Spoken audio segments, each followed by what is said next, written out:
Olá, gente, boa noite. Vamos começando mais um Descomplica Psi, né? Mais um encontro, nosso 11º encontro, o primeiro de 2023, né? Eu sou Adriano Araújo, sou médico, psiquiatra, estou aqui na função de coordenar essa construção dessa comunidade, que é uma comunidade de profissionais da saúde que tem interesse em discutir temas relacionados à saúde mental. A gente está num horário diferente hoje, normalmente a gente faz os encontros ao meio-dia das quintas-feiras, mas a gente fez até uma enquete lá no grupo e as pessoas votaram, inclusive, para esse horário mais alternativo, às 20 horas, o pessoal está mais desocupado, entre aspas, né? Mais livre para poder discutir com a gente, conversar. Porque eu acho assim, apesar dos encontros ficarem gravados lá no grupo do YouTube, lá no canal do YouTube, o negócio é a discussão, né? É mais gostoso esse encontro, mais gostoso essa conversa que a gente tem ao vivo aqui. Então, a ideia é a gente discutir hoje, a gente conversar hoje. Renata Brito e Catius Gurgel são psicólogas. A gente vai conversar hoje sobre orientação vocacional. Elas fazem um trabalho formidável, um trabalho fantástico sobre orientação vocacional. Elas têm uma experiência muito interessante sobre isso. É isso que a gente vai conversar aqui hoje. Então, eu queria que vocês se apresentassem e a gente pudesse começar essa nossa conversa. Você fala ou eu falo, Renata? Pode começar, porque eu estou aqui tentando baixar a apresentação. Tá, então vamos lá. Sou Catiúce, né, para quem não me conhece aqui no grupo. Estou sempre por aqui tentando contribuir de alguma forma, né, e colhendo também algumas informações bacanas. Sou psicóloga já há um tempinho, temos 20 anos de estrada aí na psicologia clínica e na educação também. Tive uma experiência bem legal em algumas escolas aqui em Natal. E a orientação vocacional sempre fez parte, né, das vivências, tanto no consultório quanto na escola, com grupos e individualmente no consultório. É mais comum. E é uma paixão, assim como Renata, né, é uma das atividades da psicologia que me encantam muito, conhecer e poder se aproximar do jovem, daquele que está perdido, que chega achando que está perdido e às vezes nem está tanto, e daquele que chega, às vezes, com uma certeza, mas foi porque a família e tal, e a gente vê que a certeza não é tão certa assim, e é um trabalho que é muito gratificante, né, a gente poder entrar nessa história e contribuir para o norte, para isso. A maioria, né, que nos busca são de jovens, mas tem outras faixas etárias também que entram, né, nesse conflito, e a gente tem a possibilidade de contribuir para acender uma luzinha. E aí estamos juntas, eu e Renata, né, nesse serviço que se chama Orientar. Eu na parte que a gente chama de clínica, né, no aspecto mais do cuidado das necessidades que aparecem de forma consciente e inconsciente, né, e se mostram através do comportamento, nas falas, nas histórias que são lembradas quando a gente vai questionando. E aí eu fico responsável por perceber com mais proximidade, digamos assim, com mais cuidado, todos esses aspectos que às vezes não são percebidos a olho nu, não só pelo cliente, né, pelo jovem, mas pela família muitas vezes.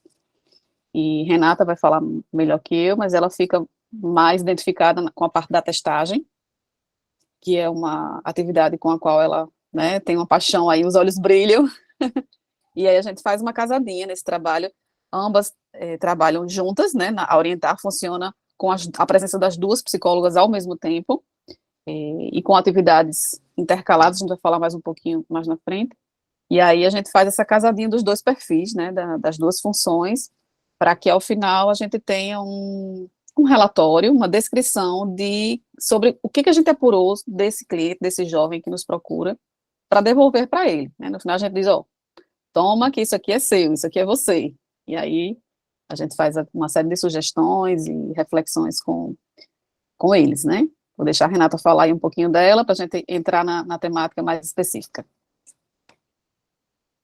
Boa noite, eu sou Renata Brito, sou psicóloga também, especialista em avaliação psicológica e neuropsicologia, então, como Catius já falou, assim, apaixonada pela testagem psicológica, né? Então, eu tento mensurar o comportamento, mensurar as habilidades, mensurar a maturidade do jovem ou da pessoa adulta que nos procura diante da orientação vocacional.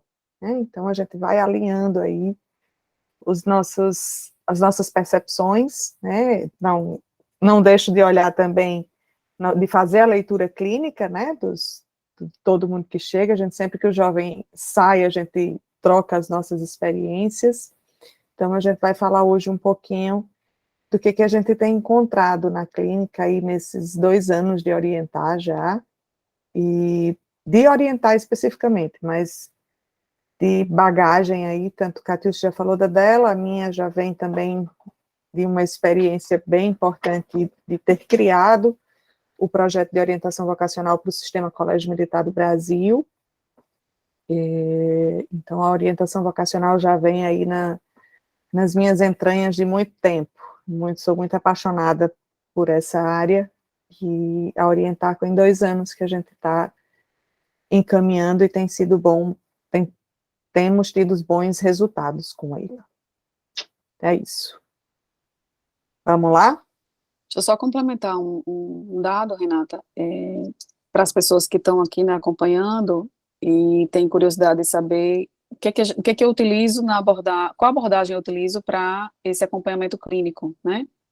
E aí é interessante a gente poder dar essa informação. Eu trabalho dentro de uma abordagem psicocorporal, eu tenho formação em biossíntese, mas tenho outras formações também que agregam muito no meu conhecimento, que é a formação de psicoterapia de casal e família, ludoterapia, e agora, mais recentemente, em formação em constelação familiar. Então, são todos conhecimentos que agregam para a gente olhar essa pessoa, esse sujeito, né, de forma mais ampla, consciente e inconscientemente, tá? Então, para quem tem curiosidade, fica essa informação. A gente fez uns slidezinhos só para a gente ir seguindo um roteiro, né? Mas não precisa, obviamente, a gente se prender a ele o tempo inteiro. Mas só para a gente iniciar, a gente pensa assim, o que é a orientação vocacional, né? A gente pensou em conversar aqui com vocês hoje sobre o que é que essa escolha, quais são as implicações que essa escolha trazem à saúde mental. Então, a orientação vocacional, ela chega para a gente, o jovem ou o adulto que chega num momento de sofrimento. Chega num momento em que ele diz assim, hoje mesmo, tivemos uma jovem que disse para a gente, eu estou perdida. Todos os meus amigos já sabem o que querem fazer da vida, desde o 9º ano, e eu terminei a 3ª série e não sei que caminho eu quero seguir. Então, esse jovem, esse adulto, chega num momento que diz, me ajudem, né? É um pedido de ajuda. Então, a orientação vocacional, ela vem para direcionar, ela não vem para bater um martelo, para dizer, você tem que seguir essa profissão. Primeiro que a gente não fala, né, de que profissão a pessoa tem que seguir. A gente fala de caminhos, a gente fala de possibilidades, a gente fala de vocações, a gente tenta encontrar possibilidades para que essa pessoa possa fazer a sua escolha. Né, Kátia? Isso, é um trabalho que é muito cuidadoso, exatamente o próprio termo já diz isso, né? Quando a gente fala vocação, a gente fala de algo que vem de dentro, algo que vem do seu jeito de ser, do seu perfil, e encontrar isso às vezes não é fácil, né? Muitas vezes não é fácil. É muito mais comum que o jovem, ou até o mesmo adulto, ele queira encontrar fora, ele queira encontrar em uma informação que chega aí do senso comum, ou até mesmo num desejo, né? Um desejo principalmente de ganhar dinheiro, que hoje em dia, né, é cada vez mais. Então, eu preciso ganhar dinheiro, e é com essa profissão que eu vou ganhar dinheiro. E muitas vezes essa profissão não tem nada a ver com aquele perfil pessoal, interno, de habilidades, de identificações, de dificuldades. Então, quando a gente fala vocação, a gente fala nesse sentido, né? Não é algo que veio de outro planeta, não. É algo que está lá dentro do nosso ser. E aí o trabalho da psicologia... só orienta, fala, né? Isso, Então, a gente a gente orienta. Isso, a gente fala muito no consultório, quando os clientes, né, perguntam como é e como é que vai ser o processo, a gente faz uma analogia como se o sujeito tivesse ali num túnel escuro, e aí o psicólogo vem com a lanterna e acende. Então, fui eu quem disse qual era o caminho? Não, eu apenas abrir a sua visão, a sua possibilidade de enxergar qual é e onde é a saída que você busca, né? Então, o papel do psicólogo é esse. Nós vamos conduzindo o processo com uma série de estratégias que vão fazer o próprio sujeito encontrar qual é a identificação maior ou melhor com o seu perfil. Então, esse é o nosso trabalho aí na orientação. E já entrando, né, de quem pode fazer, já que a Catiúcia já falou do objetivo, quem pode fazer essa orientação? Como no nosso trabalho a gente fala tanto da questão clínica das pessoas, mas a gente também faz uso da testagem de uso restrito do psicólogo, então a gente tem que entender que esse jovem ele precisa ter, no mínimo, 14 anos. Né? Não adianta chegar um jovem no 9º ano já querendo saber o que ele vai querer fazer para a vida toda. Então, a gente orienta que essa pessoa tenha no mínimo 14 anos, ou seja, ele está ali por volta, já passou já entrou no ensino médio, mas o ideal é que esteja a partir da 2ª série. E a partir daí, qualquer pessoa pode fazer orientação vocacional. Desde aquela pessoa que já fez uma escolha vocacional lá atrás, lá no ensino médio, mas que agora diz, bom, esse curso não é para mim. Já não faz mais parte da minha vida agora, já não tem mais a ver com a Renata que é hoje, que tem se apresentado, quero fazer uma nova orientação vocacional. E aí a gente faz, pessoas que estão se aposentando, que já fizeram toda a sua trajetória profissional, mas que se aposentam jovem, e aí? O que é que eu vou fazer agora com esse meu tempo livre? E aí a gente faz uma orientação vocacional também. É importante reforçar, né, Renata, essa informação em relação à idade mínima. Por quê? Porque cada vez mais a gente recebe demandas que, obviamente, são muito mais da família, dos responsáveis, do que do próprio jovem, para que esse jovem ele escolha uma profissão cada vez mais cedo. Uhum. E aí, não só em relação à testagem, porque existem tabelas, né, a pesquisa, para que se configure um teste, ele passa por isso é outra informação importante para a gente reforçar. A testagem psicológica de uso restrito ao psicólogo, né, sendo bem redundante, ela é de uso restrito, por quê? Porque são pesquisas que são feitas de acordo com faixa etária, com gênero, com escolaridade, essas pesquisas elas passam por validação, então são testes que têm uma fundamentação científica, diferente dos testes que a gente encontra aí por fora, né, pelas internets da vida, nos Googles da vida, que não tem nenhum tipo de validação, são construídos por pessoas comuns, né, e aí muitas vezes induzem o sujeito a caminhos ou a erros, né, possíveis. E aí não só em relação à testagem, a idade mínima é importante, porque as testagens geralmente utilizam essa idade mínima como parâmetro, mas também por uma maturidade.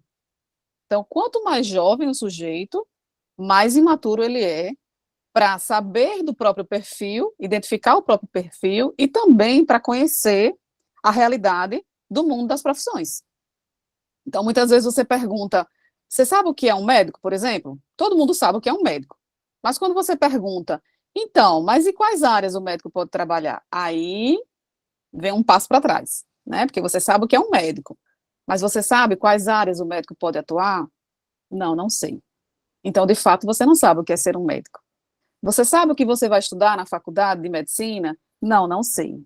Então, você não sabe o caminho que o médico vai precisar fazer para se tornar um médico, né? Então, tudo isso exige uma maturidade que é emocional e é também cognitiva, para poder se fazer uma escolha adequada e assertiva com o seu perfil. A partir daí, qualquer um pode fazer, né, Renata? Isso. A gente fez uma orientação vocacional de um jovem que ele chegou para a gente dizendo assim, eu quero ser perito.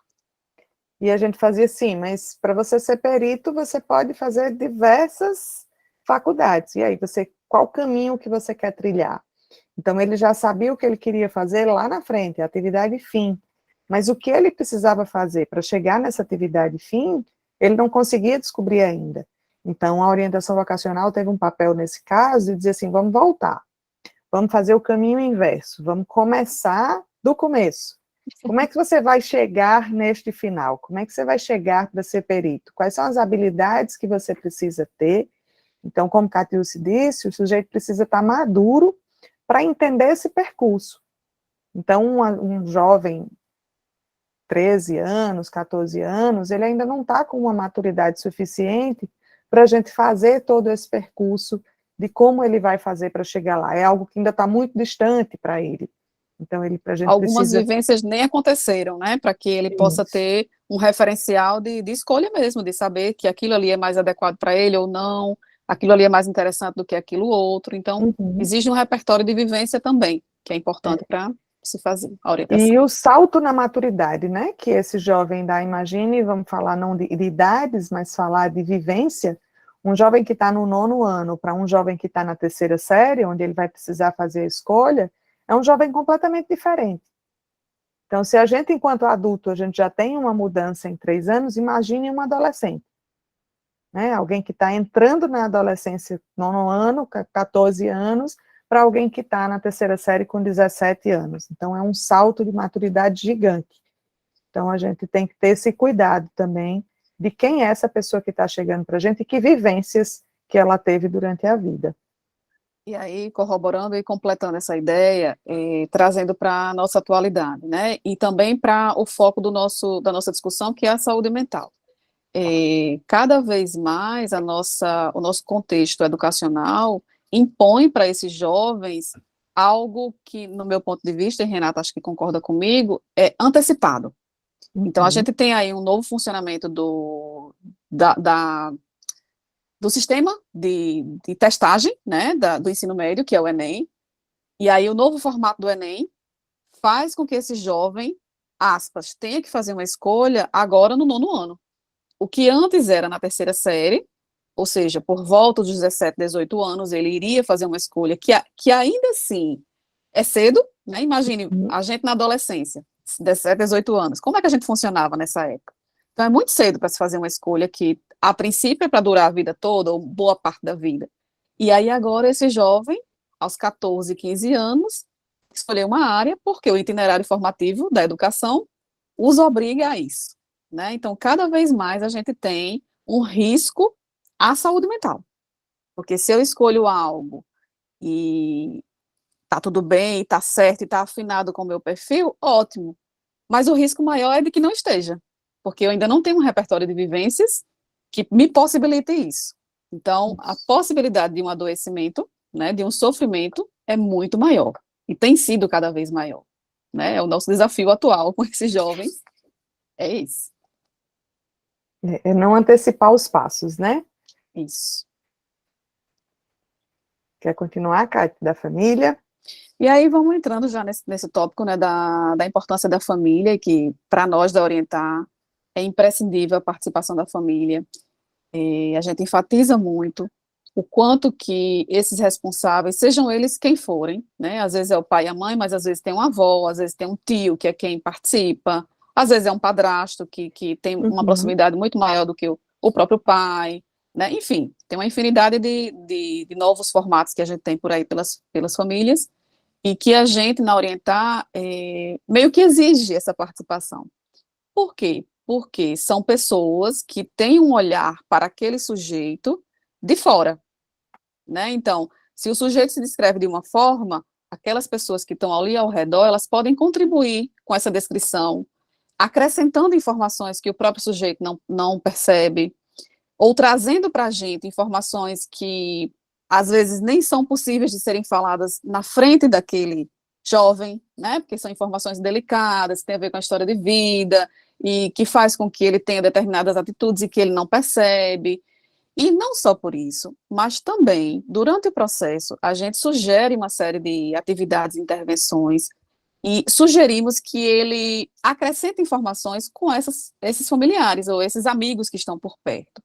Então, vai ter atividade X, Y, que você vai precisar responder perguntinhas, ou que você vai precisar fazer reflexões, e aí depois que você fizer, consulta teu pai, consulta tua mãe, teu irmão mais velho que te ajudou nisso, naquilo outro, vai lá e pergunta a ele o que é que ele acha, e aí ele tem a possibilidade de ampliar o olhar sobre si mesmo, né? E ao final, a gente também destaca a importância na entrega do relatório, essa família participar. Por quê? Porque a família vai ter a oportunidade de ouvir quem é aquele sujeito que as psicólogas encontraram, né? E aí a gente devolve para essa família, olha só, ele está assim, assim, assim. Vocês concordam? Ah, eu não tinha percebido. Ah, então vocês sugeriram tal caminho por tal aspecto. E aí tudo isso é encaixadinho, né, entre a família, nós que estamos lá acompanhando, e esse jovem, que muitas vezes se surpreende, né, Renato? Eu estava aqui me lembrando de uma historinha que a gente acompanhou, bem, bem bacana, e a jovem bem envolvida no processo, e a gente, desde o começo, captava características de personalidade, jeitos de ser dela, que Eu não ela percebia. soltava, assim, naturalmente, e ela não percebia. E aí ela tinha uma fala de um direcionamento para um curso, que eu não vou lembrar agora qual era o curso, e no final, quando a gente devolveu, a gente deu alguns indícios para ela. Olha, pensa nisso, olha, e tal aspecto, para ver se ela chegava próximo do que a gente estava percebendo. E aí, ao final, quando a gente foi fazer toda a análise do processo, a gente está sempre fazendo, mas aí no final, para construir o relatório, tem algo mais concreto, né? E a gente vai discutir, eu e Renata e tal. E aí, nessa discussão, ficou muito claro que a área dela era uma outra área completamente diferente e que tinha tudo a ver com o perfil dela. E aí, fomos lá devolver para ela no último encontro. Então, vamos lá. O que é que você lembra que a gente conversou e sobre isso, e tal aspecto e tal? E aí, a sugestão de tal área, que era a publicidade, era o curso de publicidade e propaganda, que ela tem total Ela identificação. chegou pensando em odontologia, eu estava querendo me lembrar aqui. Verdade, lembrei Chegou agora da pensando em história. odontologia. Isso. Vejam, nada a ver, né? Nada a ver odontologia com Chegou publicidade e pensando em propaganda. odontologia porque um tio que ela gostava Que ela tinha muita identificação. era dentista, e quando criança, ela ia para o consultório do tio e adorava esse momento. Então, a gente teve que ir desconstruindo que esse momento era um momento de admiração, mas não necessariamente de um fazer profissional. Isso. E aí, só para finalizar a história, né, quando a gente devolve para ela, olha só, seu perfil tem tudo a ver com esse caminho aqui. Ela abre aquele sorriso, assim, de surpresa, né, ela ficou muito assustada, porque ela jamais ia imaginar que fosse isso, mas foi um assustamento feliz, foi um assustamento contente, porque ela viu que realmente essa possibilidade que ela não pensava fazia sentido. E aí a gente finalizou, ela, né, foi embora, e tempos depois a gente se encontra com ela, e também no WhatsApp, né, a gente acompanha, tem um grupo que a gente cria com cada jovem para acompanhar algumas coisas, no finalzinho a gente deixa um tempinho, porque pode gerar alguma dúvida e tal. E aí no grupo a gente perguntou, e aí, como é que tá? Ah, estou bem, estou gostando da escolha e tal. E aí desfizemos o grupo, tchau, tchau, tudo bem. Tempos depois, me encontro com ela, com a mãe, feliz e contente, com um sorriso daqui a aqui, porque estava amando o curso, e era aquilo, e tal, e tal, e tal. Né? Então, vejam, como a gente se surpreende com algo que é nosso, que é de dentro. E aí a gente ficou imaginando, gente, se essa garota tivesse seguido a odontologia como ela estava aí, imaginando, olha que caminho diferente ela teria feito, né? E como é que ela poderia estar depois seguindo algo que não é o fazer dela interno, que não tem a ver com as habilidades e que tem a ver muito mais com algo de uma afetividade do que propriamente com as habilidades internas que ela sabiamente tem e não percebia. E isso é importante, já entrando assim no processo que a gente fala que é um processo individualizado, porque a gente não tem como fazer um pacote igual para todo mundo, né? Cada indivíduo é único.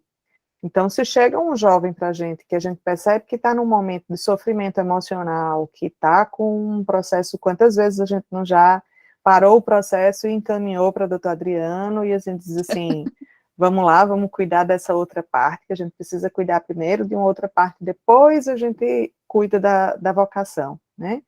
Então, é um processo extremamente individualizado, a gente tem que olhar esse indivíduo, então, falando da testagem, como a gente falou no início, uma testagem de uso exclusivo do psicólogo.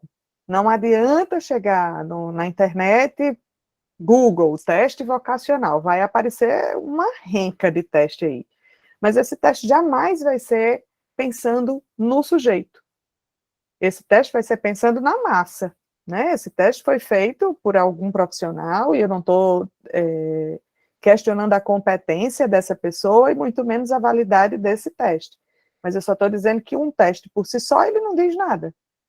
Um teste, ele tem que ter todo um componente ali que a gente vai analisar juntos. Então, hoje, no processo que a gente estava fazendo com um jovem, eu apliquei um teste de personalidade, enquanto Catiúcia estava fazendo outra atividade, eu já estava ali dando uma olhada e corrigindo, e meus olhinhos brilham, assim, porque bate, casa uma coisa com outra. Mas se esse jovem chega em casa e bota ali um teste vocacional, faz alguma coisa, talvez ele não saiba nem interpretar o que aquele resultado vai dizer. Então, a gente precisa analisar aquilo dali. Ótimo que, nesse caso, foi compatível. Mas e quando não é? Que a gente precisa discutir. O que a gente Por que não que está deu aquele casando dado, aqui? né, Por que Renata? deu esse dado aqui, mas não é o que a gente está vendo aqui na clínica, né? E como até a gente conversa muito em outros momentos, e com a orientação vocacional não é diferente, a clínica é soberana. Então, pode vir o resultado que for no teste, mas se não está batendo ali com a clínica, tem algo que a gente precisa avaliar melhor. Então, esse processo precisa ser individualizado, não só na testagem, mas com todo o componente ali do cuidado, do olhar clínico para esse sujeito. A orientação, Não ela tem um prazo definido? tem um prazo, tem um prazo e tem uma estrutura, uma sequência lógica que a gente utiliza, que é, vamos dizer, um padrão. Porém, esse padrão, ele é e precisa ser adaptado à realidade de cada um. Então, o que é que acontece? A gente trabalha com 8 sessões, porque geralmente em 8 sessões é suficiente para a gente conhecer e fazer uma devolutiva daquele perfil que a gente encontrou, mas existem processos que vão precisar de 10. Existem 8 processos sessões, que... Adriano, que a gente pensa em uma sessão por semana, tá? Isso. Porque, assim, é o tempo que a gente precisa para ele amadurecer também. Não adianta a gente fazer 2 sessões por semana, porque vai ser um tempo muito Isso. curto para ele processar tudo que foi visto numa sessão. Isso, e aí tem esse tempo, né, de uma sessão por semana, sendo 8 sessões, na maioria dos casos é suficiente, e é ok, dá tudo certo. E temos também uma organização que a Orientar faz, né, de um cronograma. Então, no primeiro encontro a gente trabalha com tal e tal intervenção, no segundo encontro a gente trabalha com tal e tal estratégia, e assim a gente vai seguindo um cronograma. Porém, esse cronograma ele é adaptável a cada sujeito. Então, por exemplo, hoje a gente recebeu uma jovem que a gente precisou adaptar o cronograma dela por uma questão familiar. Então, a família não poderia participar naquele momento, a gente iniciou com ela, e aí fizemos uma inversão de atividades, tudo isso é adaptável. Do mesmo jeito, não só por uma questão de logística, nesse caso a família não podia naquele dia que a gente agendou, e a gente antecipou com a jovem e fez uma inversão na ordem. Mas existem também outros motivos que são do próprio sujeito. Então, às vezes a gente está promovendo uma atividade e a gente percebe que foi muito, a gente avançou muito, foi muito profundo. Então, precisamos dar um freio, porque senão a gente invade. E aí, opa, essa atividade que seria para hoje vai ficar para o próximo encontro. Ou então vai ficar junto com aquela outra atividade de tema. Então, tudo isso a gente vai ajustando de acordo com a possibilidade de cada jovem, de cada cliente que nos surge. Porque isso é que é a individualização, né? Não adianta a gente ter um plano e aquilo não ser atendido à necessidade. E a gente planeja as atividades, mas a gente vê que para aquele jovem ali não está fluindo. Então, a gente precisa reavaliar, vamos ver que estratégia que a gente vai utilizar aqui. O que a gente precisa avaliar? Precisa avaliar habilidades. Mas essa estratégia aqui não está funcionando para essa pessoa. Então, vamos readaptar aqui, vamos ver que estratégia que a gente pode utilizar. E isso é só na nossa prática, nosso dia a dia, no nosso fazer e nas nossas trocas, né? Porque a gente está o tempo inteiro, isso aqui não vai funcionar hoje, isso aqui não deu certo hoje, não gostei do resultado desse teste, vamos fazer um outro teste para a gente ver melhor isso aqui. Ou, Catiúcia, eu preciso olhar mais para essa habilidade aqui, vamos ver, vamos conduzir dessa forma aqui para a gente poder avaliar melhor, fazer com que ele consiga se perceber melhor dessa forma. Então, a gente vai encontro a encontro. Isso. E quando vocês têm alguma... Não, pode falar, Catiúcia. Só complementar a fala de Renata. Quando a Renata diz assim, não gostei desse teste, do resultado desse teste, não significa que a resposta está certa ou está errada, porque os testes não são como prova de escola que tem o certo e o errado, né? Esse resultado não está encaixando com o que a gente está percebendo. Então, a gente precisa de um outro teste que traga melhor o que a gente precisa ver, né? E aí, Renata vai pensar, e aí, mas para mim, Catiúcia, eu acho que esse aqui se encaixa melhor nesse aspecto que a gente precisa ver. E aí, massa, Renata, vamos lá, é isso aqui mesmo. Então, na próxima sessão, a gente inverte a ordem, faz assim e dá certo. É a coisa da congruência, né? Isso. Não é buscar um resultado que se quer, mas buscar um resultado que seja congruente com o que você está observando, né? Isso, exatamente. Vocês têm alguma experiência com grupo, assim, de jovens nesse sentido, de juntar jovens para esse tipo de discussão? Não sei se vocês já tiveram uma experiência nesse sentido, não? Os grupos são fantásticos. Os olhos brilham, assim, porque eles mesmos acabam se ajudando, né? Como eles estão entre pares, as vivências, elas são muito próximas umas das outras, e também eles conseguem perceber nitidamente as características de um do outro. Então, é tipo assim, Adriano, você não viu que você tem... É bem nesse nível, assim, Adriano, você não viu isso aqui? Olha isso, a sua cara.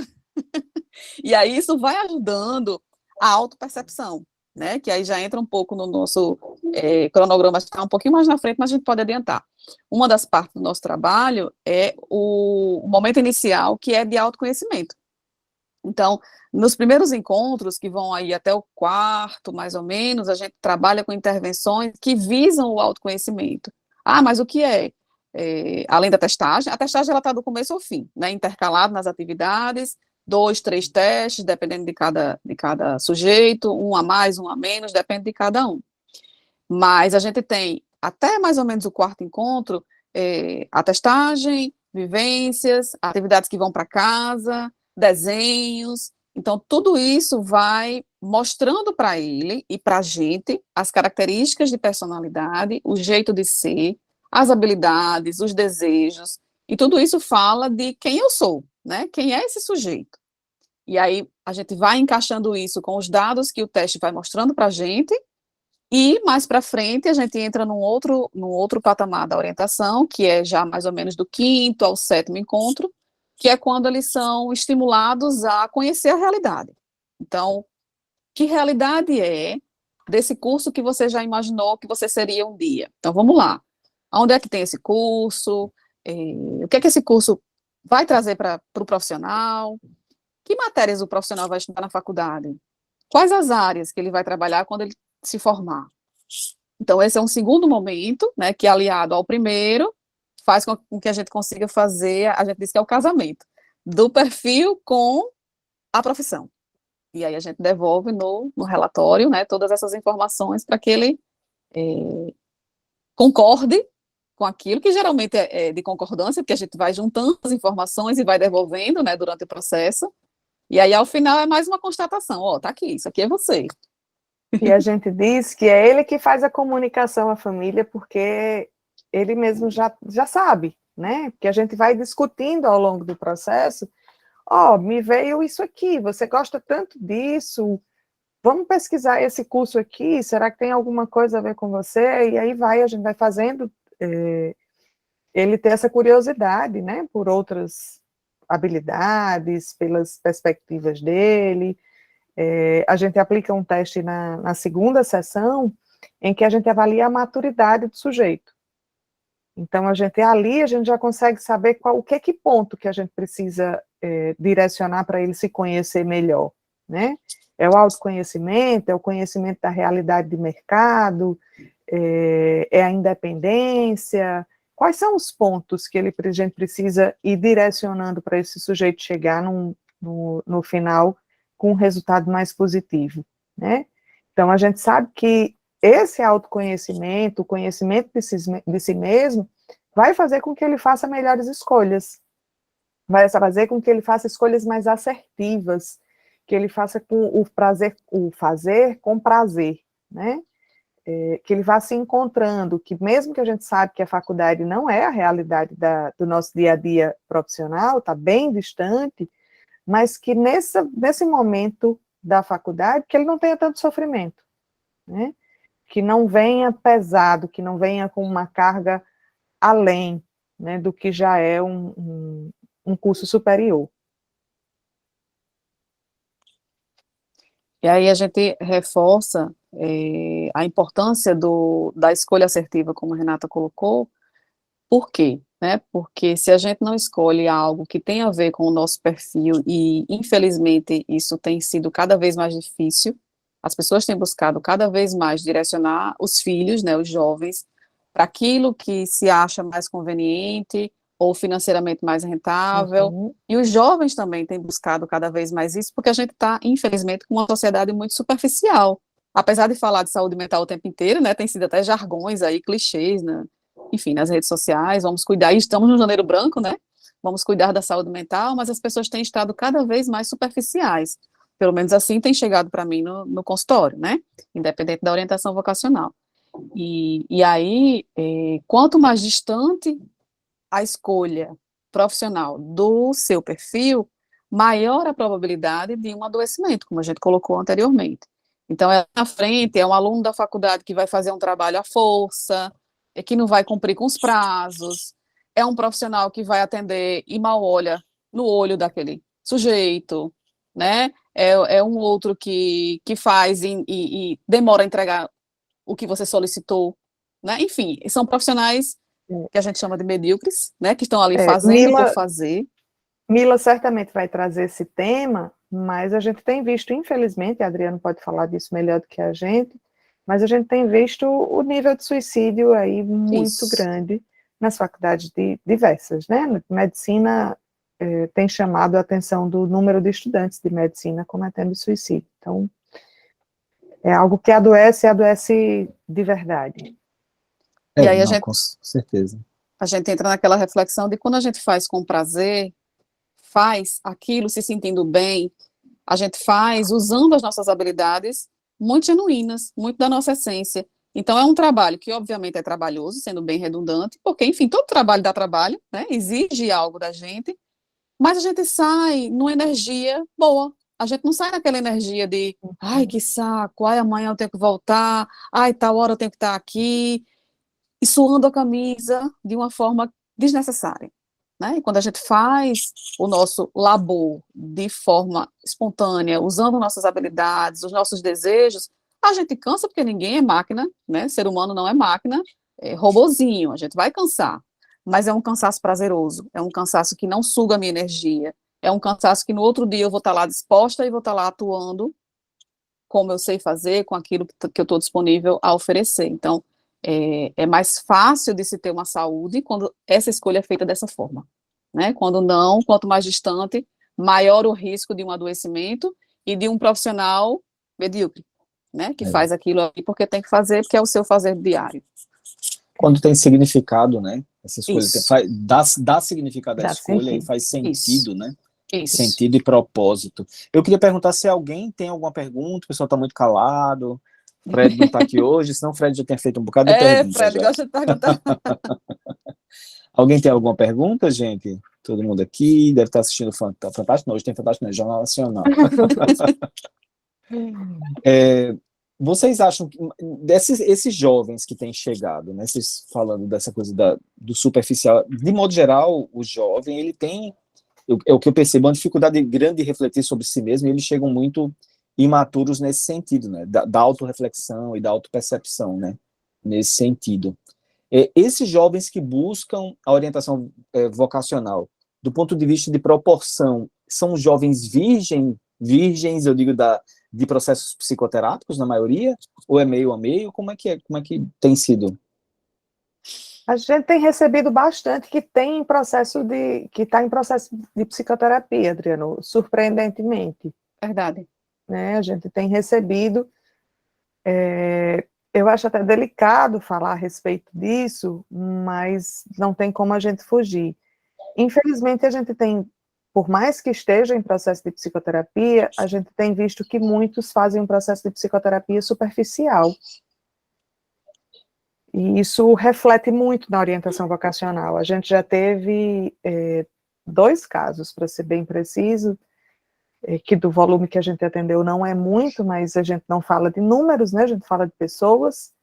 Então, a gente já teve dois adolescentes que a gente precisou parar o processo. Interromper. interromper o processo, porque a gente entendeu que ali não era o momento de fazer a escolha vocacional, a gente precisava cuidar, né?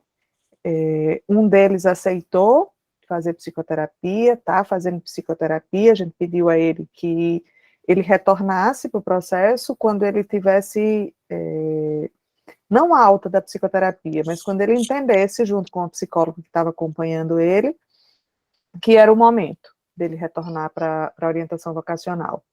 E uma outra jovem, a família não aceitou o processo, a sugestão da gente, da psicoterapia, né? Então, a gente encerrou o processo de orientação vocacional, porque a gente não tem como mexer em feridas sem dar o suporte que esse jovem precisa, né? Então, sendo bem ética e bem responsável, a gente falou desse cuidado, falou da necessidade, a família não aceitou, a gente respeita, né? Fala da necessidade, fala do cuidado que precisa ter, e fica torcendo para que esse jovem se encaminhe de alguma forma. Mas a gente tem recebido, sim, muita gente já em processo de psicoterapia. A gente não pode ser negligente. Quando a gente percebe que algo está ali muito evidente, precisando ser cuidado, e continuar o processo com alguém que não está conseguindo, muitas vezes, nem processar aquela informação que a gente está trazendo, de uma reflexão, de uma vivência, porque tem algo que é mais latente, que precisa ser visto, precisa ser cuidado, né? E também porque se a gente insiste em continuar o processo, simplesmente porque o processo deve ter começo, meio e fim, a gente pode induzir esse jovem, esse sujeito, a uma escolha que não vai ser assertiva, que pode estar impregnada ou atravessada por conteúdos que estão latentes naquele momento, e que vão fazê-lo se direcionar para um caminho que, lá na frente, né, ou com intervenção psicológica ou não, ele se vê numa outra movimentação, né? Então, a gente precisa ser muito cuidadoso, e aí por isso que a gente fala desse olhar clínico, e em pontuar isso para o sujeito e para a família, quando tem uma família ali que está dando suporte, para que isso possa ser cuidado, e depois ele retoma, para que a gente possa investir novamente na reflexão acerca da escolha do curso, né? Então, essa sua pergunta é interessante, porque a gente percebe, parece mais óbvio, quem não está em terapia está mais confuso, né? No entanto, muitos que chegam para a gente, que estão em acompanhamento psicoterapêuticos, não tiveram, como a gente pode falar, não tiveram a liberdade ou o incentivo, o estímulo a olhar além daquelas queixas que estão sendo trazidas na terapia. Então, muitas vezes você tem um processo terapêutico que está sendo trabalhado ali, queixas, sintomas, e o que é que você faz com isso, mas não se consegue ver o que está por trás do sintoma, que muitas vezes tem a ver com a dinâmica familiar, com uma história de vida que está ali sem ser vista, sem ser cuidada, né? Então, a gente tem ambos os perfis, tanto os que estão em psicoterapia, como os que nunca cogitaram a possibilidade de estar num processo terapêutico. A gente tem duas perguntas aí no chat bem interessantes. Isso, já ia comentar. Muito legal. A de Marisa e a de Neuma, assim, fantástica. A de Neuma a gente vai falar daqui a pouco. Mas a de Marisa acho que é interessante a gente fazer um parênteses para falar sobre isso. Deixa eu ler a de Marisa primeiro, então. Tá. Ela pergunta o seguinte: se possível, gostaria de ouvir falar um pouco sobre a mudança de profissão. Tem uma paciente que é formada e atuou por um tempo em arquitetura, mas há 3 anos decidiu que gostaria de fazer medicina e vem estudando, fazendo Enem, e ela relata estar sendo bem angustiante essa jornada. Marise, a primeira coisa que eu diria para você era assim, você consegue avaliar em psicoterapia de onde vem esse desejo? É um desejo realmente vocacional ou é um desejo situacional? Porque medicina brilha os olhos, porque medicina vai para um caminho onde a empregabilidade ainda é maior. De onde vem esse desejo? Eu acho que é o primeiro ponto em psicoterapia que você precisa observar. E também, Renata, acrescentando a sua fala, de onde veio o desejo anterior por arquitetura? Da arquitetura, exato, porque são caminhos bem diferentes. Digamos que ela esteja numa bifurcação e ela tem arquitetura e medicina, são 2 caminhos distintos.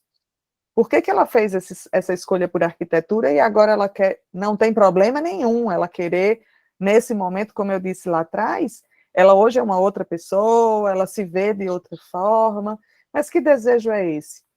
para que, se você puder ver isso em psicoterapia, é importante para que lá na frente ela não queira fazer outra escolha. Isso.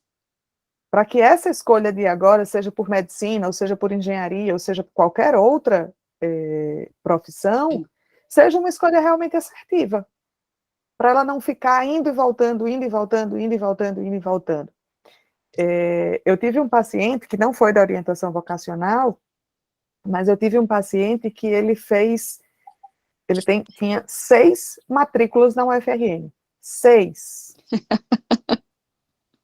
É muita coisa, né? Você vai para um canto, vai para o outro, depois não é isso mais, agora eu vou fazer outro. Esse paciente que eu tive, ele tinha uma habilidade cognitiva, assim, fora da curva, né? Beirava ali as altas habilidades nele, tinha uma inteligência bem superior.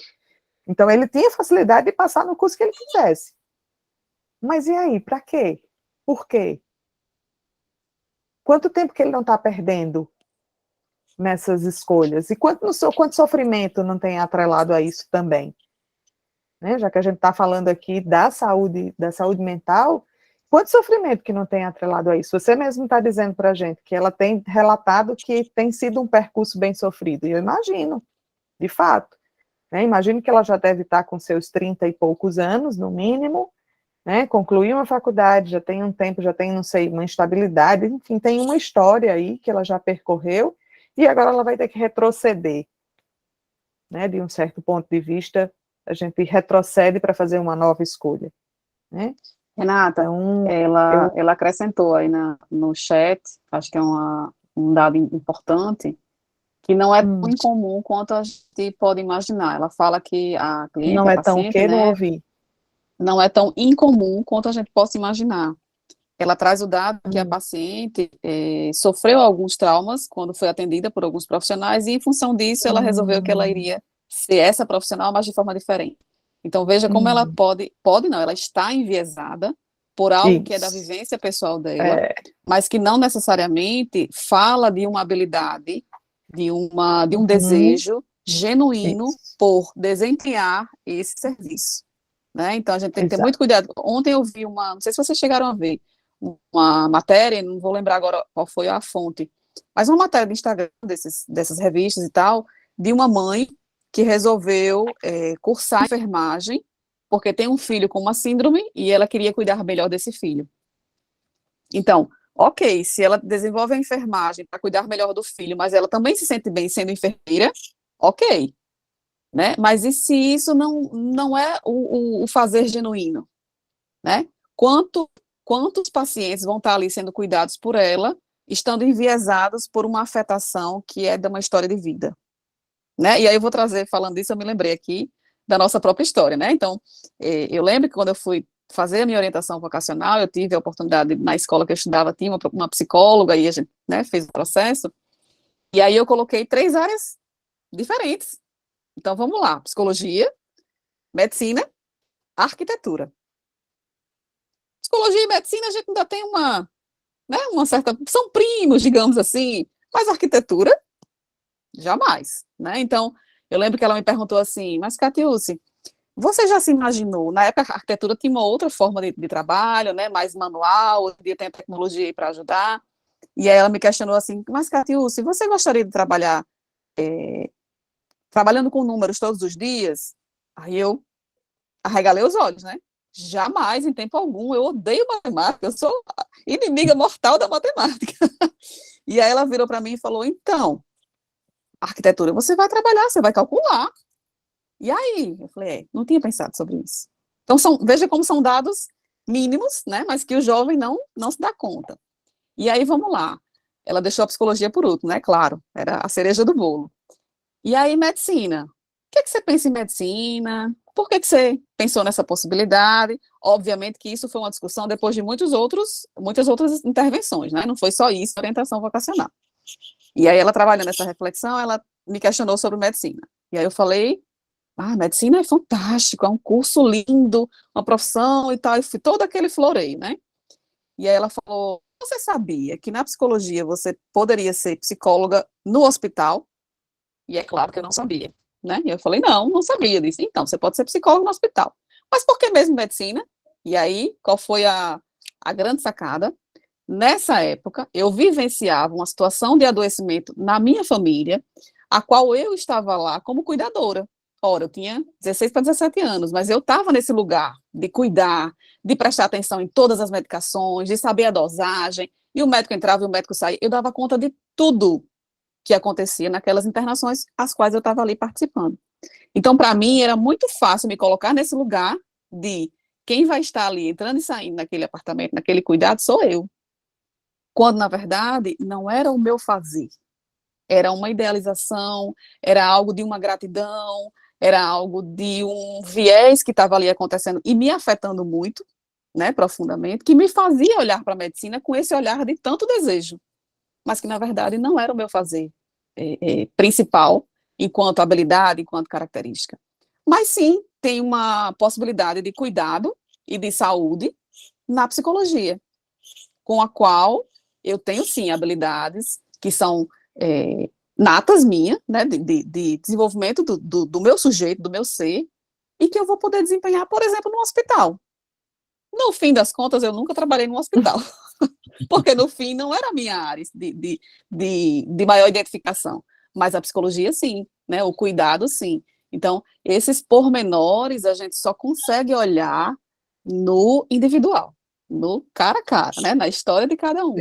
E aí, na psicoterapia, né, Marise, né, que eu acho que está falando sobre isso, é importante olhar para essas minúcias desse sujeito aí que está pensando em fazer essa escolha, né? Muito bem. Nenhuma pergunta. Como vocês veem essa escolha vocacional frente a um processo seletivo como o Enem, SISU, quando muitas vezes o jovem até tem uma direção de curso, mas como não atinge a média, para acesso, acaba sendo arrastado para um outro curso qualquer, simplesmente, para conseguir acesso à universidade. Como proceder na orientação vocacional desses jovens? Exatamente. Tá Tá lá aí, no ó, o ponto 10, né, contexto Renata? atual, Enem e SISU. A gente sempre brinca não, a gente fala sério com eles, diz assim, e aí, você vai escolher ou você vai ser escolhido? Né? Porque o Enem é uma prova, gente, que é uma prova, não sei nem dizer, uma prova de resistência. É uma prova de resistência esse Enem hoje. O jovem precisa estar muito bem preparado. Então, não é só nota, ele pode até ter o conhecimento cognitivo, mas é tão extensa aquela prova, é uma prova tão complexa, que ele não consegue colocar todos os conhecimentos dele ali. E aí vem uma nota baixa. E aí ele que queria fazer, eu esqueci de colocar, eu coloquei uns dados aí, mas esqueci de colocar um dado que eu e Catius comentamos um dia desse. Aconteceu isso agora em Fortaleza, um jovem que tem 14 anos, se eu não me engano, e passou no ITA, passou em sim. medicina, passou em direito, passou em não sei o quê, passou em 5 cursos que não tinha nada a ver um com o outro. E aí, para onde esse jovem quer ir? Ele tem cognição para fazer o curso que ele quiser, mas qual é a habilidade dele? Então, como é que a gente faz na orientação vocacional? É vendo as habilidades. Inclusive, Neuma, a gente tem adolescentes em que a gente pergunta assim, mas você não vai fazer tal curso por quê? Porque você acha que você não tem nota? E do mesmo jeito que a gente vê esse, que ele tem nota suficiente para passar no que ele quiser, a gente tem aquele também que ele se subestima e diz assim, eu não vou fazer medicina porque eu sei que eu não vou passar. Então, é um processo de orientação vocacional e a gente olha não só essas habilidades, a gente tem que olhar todo esse contexto, a gente tem que fazer a leitura junto com esse jovem de todo o contexto que ele está vivendo. E hoje, na hora do almoço, com meu sobrinho, ele hoje estava me dizendo assim, tia, ele já passou em psicologia numa universidade particular. E aí ele me disse assim, tia, estou muito na dúvida se eu com a nota do Enem, eu faço uma escolha por algum outro curso pela UFRN, se eu não tiver nota para passar em psicologia, eu faço um outro curso. Aí eu, muito delicada Tia, né? que Bem sou, tia. bem tia, olhei para ele e falei, não, você não vai fazer outro curso, que não, você não quer psicologia, você não já fez a sua escolha? Então, por que você vai fazer uma outra escolha só porque você precisa estar na Universidade Federal? E aí, quais são os outros prejuízos que isso acarreta? Você não vai conseguir estudar psicologia de fato, porque você não vai conseguir se dedicar a 2 cursos, tem adolescentes que conseguem? Tem. Mas que vai ser muito mais difícil, vai. Em vez de você estudar especificamente só uma coisa, você vai estar estudando 2 coisas, às vezes, nada a ver uma com a outra, né? Que necessidade é essa? Você vai tirar a vaga de alguém que gostaria realmente de fazer aquele curso? Você, quando chegar na metade do curso, vai olhar e vai dizer assim, tem nada a ver comigo, lá vai uma desistência, né? Então, tem vários outros aspectos que a gente olha. Então, o que a gente recomenda realmente é muita orientação vocacional. E, infelizmente, completando a sua fala, Renata, essa questão do Enem e SISU é um gatilho para aqueles que são mais vulneráveis, que estão mais vulneráveis, né, emocionalmente, ou até em termos de dinâmica familiar, que faz com que eles não tenham uma escolha mais assertiva. Por quê? Porque a possibilidade de você mudar de curso é muito rápida e muito cômoda.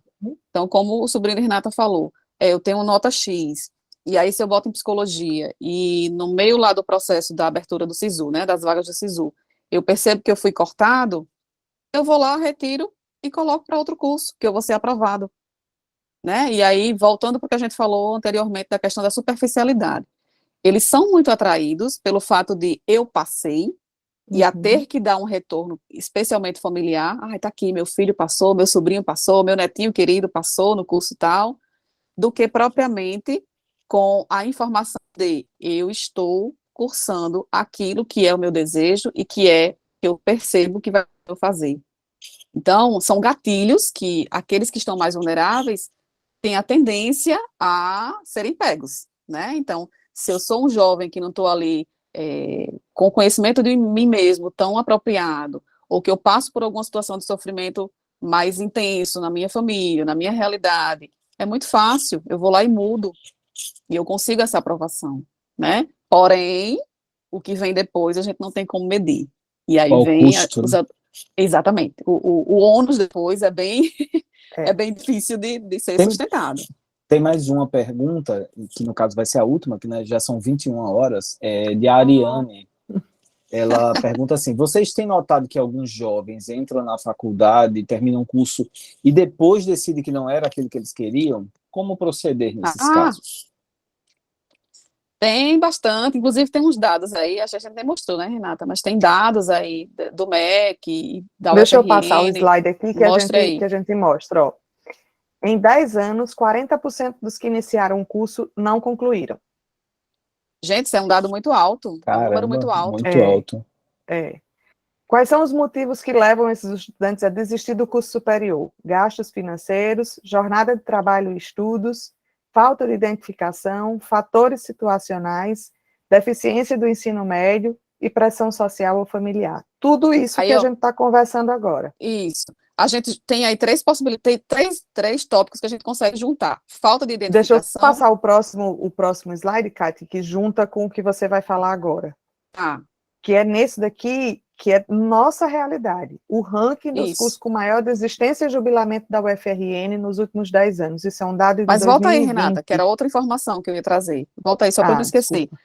O tópico 3, falta de identificação, fator situacional, e o 6, pressão social familiar, a gente junta num combo, e a gente pode falar de um fator que é o autoconhecimento, a identificação, tudo isso a gente está falando.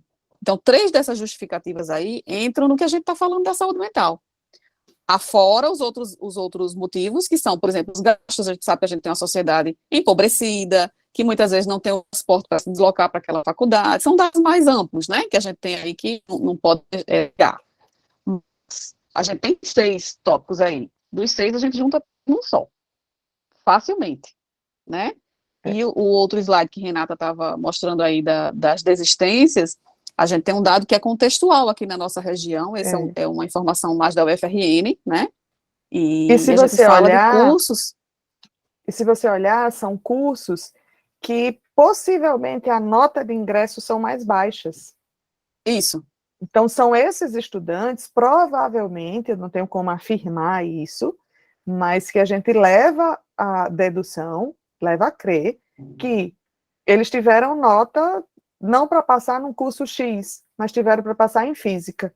Então, eles vão lá, faz a matrícula em física, daqui a 2 anos, não é isso que eu quero.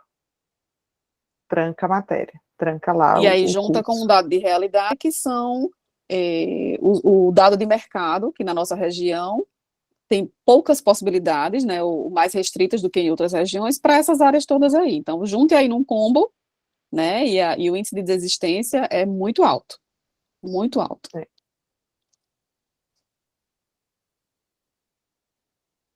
Pois é, são informações que chamam muita atenção mesmo, fiquei meio estarrecido aqui. Poxa, é Pois muita é. coisa, né? É muita coisa, impressionante. É. Impressionante. 40% é um número muito alto de desistências, né? Eu estava lembrando aqui, a minha turma de faculdade, ela começou com mais ou menos 92 pessoas. Era uma turma enorme. Terminamos em 47. Por quê? Pois é, pois é. A minha também, da mesma forma. A minha começou com 25 alunos, 35 alunos, e terminamos com 15. Ou foram 12, uma coisa assim. Pois é. Então, da mesma forma, muitas desistências. E aí, no nosso caso, por exemplo, né, tem um dado que também é importante ressaltar, que muitas pessoas, assim como outras profissões também, muitas pessoas entram no curso encantadas com um fazer que não é exatamente o fazer que se propõe. Então, por exemplo, na psicologia, o pessoal entra achando que vai se conhecer, que vai fazer terapia consigo mesmo. Então, eu vim para a psicologia porque eu quero me conhecer, porque eu quero trabalhar tal aspecto que eu já sei que tem em mim, e tal, e tal, e tal. E aí, a prática não é essa, a gente não consegue, é muito mais difícil olhar para o próprio umbigo, né? Imagina o esforço que a gente faz para lá mexer na nossa barriguinha e olhar o umbigo, ou então ir para frente do espelho e encontrar uma posição para olhar para o umbigo. É muito mais fácil você olhar para o umbigo do outro, tá na sua frente, que é isso que a psicologia faz, né? A gente olha para o outro, a gente não olha para a gente. E aí, para a gente olhar para a gente precisa de um psicólogo, um outro, né? Então, as pessoas acabam desistindo por esse fator e também por outros de identificação e tal, assim como desistem de outros cursos também. Eu fui fazer arquitetura porque eu gosto de ver modelos de quarto, de casa e tal. E aí, na prática, a arquitetura não é só isso, né? Mas é interessante isso que você está falando, porque o outro dado é o tanto de estudantes de psicologia que eu conheço que se negam a fazer uma psicoterapia. Então. Que são resistentes à será? psicoterapia, assim, ó. Conheço vários. Pois é.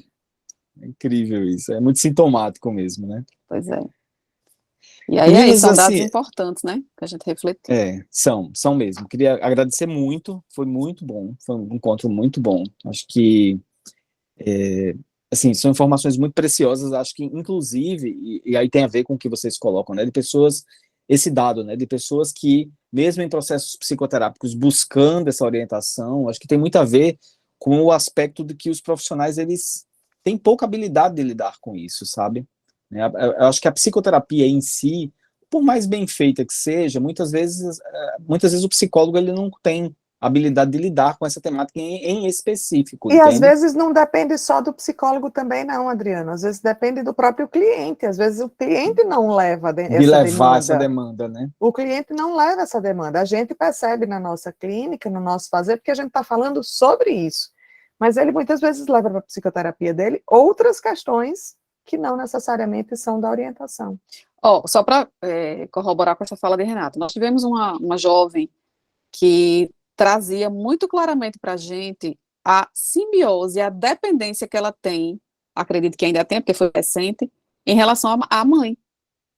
E aí era uma jovem que não conseguia identificar qual era a sua habilidade, aquele desejo maior dela, e ela não ia conseguir fazer isso, porque ela estava atrelada a tudo que a mãe dizia, a tudo que a mãe queria, e aí isso nos menores detalhes, tá? Eu estou fazendo um resumo do resumo aqui. Mas tudo que ela ia fazer, tudo que ela vivenciava, tinha a ver com a mãe. Então, como é que essa jovem vai fazer uma escolha se ela depende da mãe? E aí, um resumo disso era levado para a terapia. Mas, por exemplo, ela nunca levou para a terapia dela o fato de ela necessitar dormir no quarto com a mãe. Ela nunca levou isso para a terapeuta investigar junto com ela, por que dessa necessidade, como é que ela se sente quando ela não está no quarto da mãe, por que ela tem que ir para o quarto da mãe. Então, como é que o profissional vai perceber? Claro que a gente tem outros dados que a gente pode perceber, mas assim, de forma mais profunda, como essa profissional vai perceber o tanto de simbiose que essa menina tem com essa mãe, que impede que ela faça uma escolha autônoma e independente, né? Então, tem a via de mão dupla, tem a psicoterapia que pode estar sendo superficial, mas tem o cliente também que não Que consegue não leva. abrir algumas demandas, Uhum. né? De fato, de fato. É isso, muito obrigado a vocês, realmente foi, como sempre, né, vocês sempre superam minhas expectativas, agradecer, Bom. né, a gente finalizando mais um encontro, né, dizer que na próxima semana, nosso próximo encontro vai ser dia 19, às 20 horas, a doutora Thaís, pediatra, vai conversar sobre adolescência, abordagem, vai ser um enfoque do olhar do médico pediatra, né, sobre o adolescente e os conflitos, né, que o adolescente vive. Eu acho que vai ser interessante porque vai ser um foco diferente, a gente tem muito psicólogo falando aqui, então a gente vai ter um pediatra falando, vai ser legal, vai ser interessante. E dizer que quem quiser participar, assim, o encontro vai ficar gravado, quem assistiu depois, e vocês podem convidar outras pessoas para participar, vocês podem assistir esse encontro depois, se quem quiser assistir ao vivo, entra, é só mandar uma mensagem, pedir o link do grupo, a gente manda, você pode estar entrando para o grupo, aí vai receber o link para assistir esses encontros ao vivo, né, com a gente, poder discutir e tal. E é isso, né, vamos construir essa comunidade juntos, né, acho que é uma construção coletiva isso daqui, e a cada dia acho que a gente tem se fortalecido mais, né, tem alguns elogios aqui, Lara parabenizando, diz que aprendeu muito essa noite com vocês, Ariane também parabenizando, Keila agradecendo, dizendo que o encontro foi maravilhoso. O pessoal está caladinho, mas estão aqui, viu? A gente pede desculpas por ter se estendido tanto, né? Mas é porque a gente gosta tanto de falar sobre isso que... É maravilha. Foi maravilhoso. Eu coloquei aí no chat, é isso, gente. Obrigado, o endereço da gente. Sim. Caso alguém tenha alguma dúvida, né, ou esteja curioso ainda por alguma informação que a gente não trouxe, vai lá no direct que a gente dá uma resposta o mais rápido que a gente puder, tá? Deixa aí o endereço para quem quiser. É o @orientar vocacional, tudo junto, no Instagram. @orientar vocacional. É isso, gente. Um abraço. Beijo Valeu, a todos. obrigada, Até Adriana. a próxima. Tchau. Beijo, boa noite. Bom descanso a todos. Boa noite.